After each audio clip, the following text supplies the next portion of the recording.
as a negative or tempting meaning. If it's a positive context, like God testing Abraham, it has a positive meaning toward righteousness. It depends on the source of it and the purpose of it. Now here, let no man say when he's tempted, I am tempted of God, for God can't be tempted with evil, neither tempts he any man. Now he does test us, doesn't he? God does test us, because I just told you that it says in Hebrews 11:17 that God tested Abraham. And in the New Testament, Peter even says God will test us. But God does not solicit men to evil. Now listen, but every man is tempted in the evil sense when he himself is drawn away by his own lust and enticed. Now, temptation to evil comes out of a man's lust. That's what James is saying, not from God.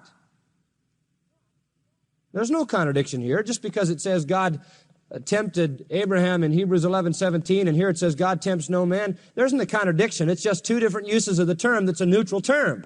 God solicited Abraham to righteousness, but your own lust solicits you to do evil, or tests you with a view toward failure. It can have a bad or a good source, and consequently a bad or a good view in mind, and therefore it has a bad or a good connotation. Now, that you understand that is important. Back up in James and look at verse 2 of chapter 1. Here is the same comparison again. Same term. My brethren, count it all joy when you fall into diverse temptations, the old King James said. Now you say, wait a minute.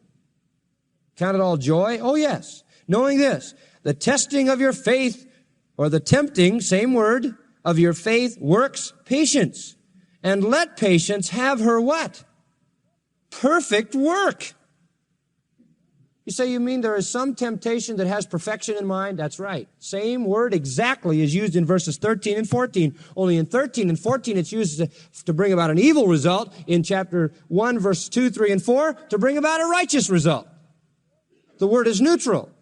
Its meaning comes from its source. When you're tested by God, it's with righteousness in view. When you're tempted by your lust or by Satan, it's with unrighteousness in view. Now that's the meaning of the word.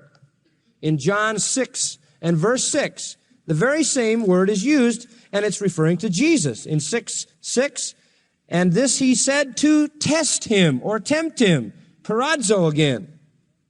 And here again, it is not a solicitation to evil. In 2 Corinthians chapter 13, verse 5, it says, test yourselves. Prove yourselves as Christians. And it doesn't mean draw yourselves into sin. It means draw yourselves into righteousness. Examine yourselves. Test yourselves. Prove yourself. All right. To begin with then, whenever you see the word temptation in the Bible, realize this. It is a neutral word. It could be translated try, test, prove, assay, or tempt. It gets its qualitative meaning, that is its moral value, from the context, from who is doing the testing and what the purpose of it is. Now that's just the beginning. That's an introduction. Now let's go back to 1 Corinthians and we'll see how this thing helps us to understand the 13th verse of the 10th chapter. Now the Corinthians, remember, were enjoying their freedom in Christ. They had been set free from ceremonialism in the Judaistic sense. They had been set free from the customs of pagan religion. They had been set free from the curse of the law. They had been set free from death, as it were, from sin's dominion. They had great liberty, as Paul called it, the glorious liberty of the children of God. And in their freedom, they were really running their freedom to its limits. They were living it up. And so Paul writes 1 Corinthians 8, 9, and 10, in effect to say to them, look, I'm happy for your liberty, but there should be two things that govern your liberty. It's fine to exercise your freedom, but two things have to be kept in mind. There are two things that limit our liberty in Christ. I have the freedom to do many things in the non-moral area, the neutral area as a Christian, but I limit those many things on two bases. Number one, don't offend somebody. If my liberty offends somebody else, then it's wrong.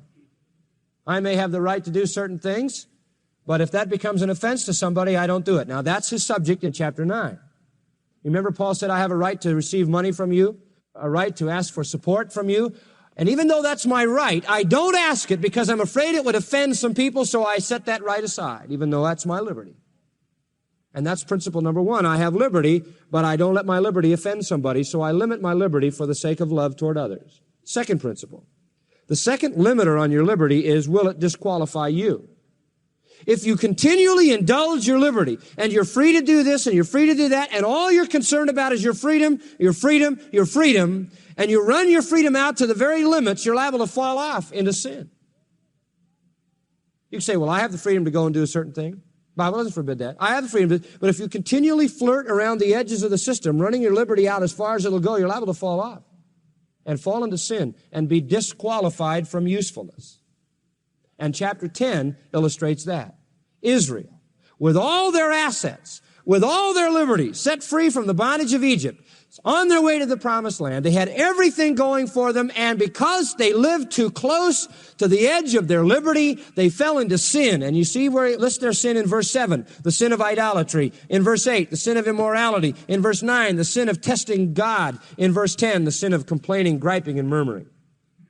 And all of these sins disqualified them. They all died in the wilderness. As many as 2 million people died, and only 2 of the originals entered into the promised land.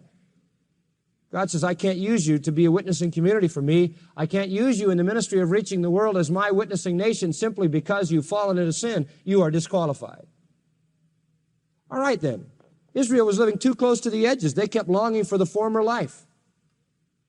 In chapter 9, the point is, you can't offend your brother. In chapter 10, the point is, you better be careful that you don't disqualify yourself by living so close to the edge of your liberty that you fall into sin and you can't be used in God's service.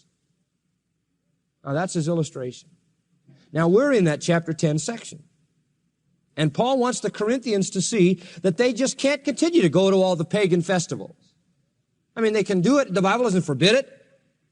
But they just can't continue to expose themselves to these things. To constantly expose themselves to idolatry, to constantly, even though they're not involved, to constantly expose themselves to immorality that goes on without having it affect them sooner or later, without being eventually drawn into this thing. And so they have to be very careful.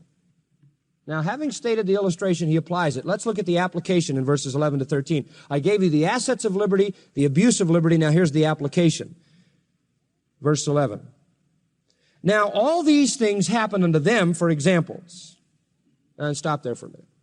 Everything that happened in Israel's life happened as an example to us, Paul says.